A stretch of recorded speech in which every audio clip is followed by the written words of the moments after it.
নমস্কার, কেমন আছে সবাই? আশা করি সবাই খুব ভালো আছেন।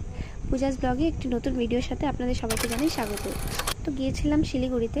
শিলিগুড়ি যাওয়ার পথে এই যে রাস্তাটা দেখতে পাচ্ছো, এখন তো গ্রীষ্মকাল, তাই চারিদিকে জারুল ফুল, কৃষ্ণচূড়া ফুল দিয়ে ঘেরা গোটা রাস্তায়। তো গল্প করতে করতে আমরা যাচ্ছিলাম, জলঢাকা ব্রিজ পার হলাম। এই সেই চালসা রোড, এত সুন্দর লাগছিল চারিদিকে রাস্তাটা, মানে কোনো ভাষা পাচ্ছিলাম না। কিন্তু চালসায় গিয়ে আমরা আটকে গেলাম বৃষ্টিতে। সেই জন্য আমরা দাঁড়িয়েছিলাম একটি পেট্রোল পাম্পে, দেখা যাক কখন বৃষ্টিটা কমে। তো যেহেতু আমরা সকালবেলা না খেয়ে বেরিয়েছিলাম, তাই খিদা পেয়ে গেছিলো, তাই একটা দোকানে গিয়ে ম্যাগি খেয়ে নিলাম। আমি একটা চট করে সেলফিও তুলে নিলাম, আবার বেরিয়ে পড়লাম। বৃষ্টিটা কিছুটা কম, তো ও দেখাচ্ছিল এই কিছু দূর এগিয়ে গিয়ে এই দিক দিয়ে লাভা যেতে হয়, সেটাই বলতে বলতে যাচ্ছিল। গল্প করতে করতে আমরা হলদিবাড়ি চলে আসলাম।